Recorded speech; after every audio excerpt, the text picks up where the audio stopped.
Всем привет! Пригнали Honda Civic гибрид. Вот такая вот у нас тут гирляндочка горит.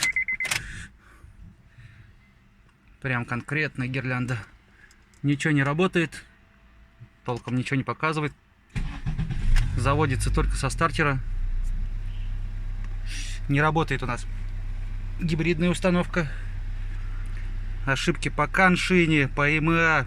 Короче, все, что можно, все есть, все в куче.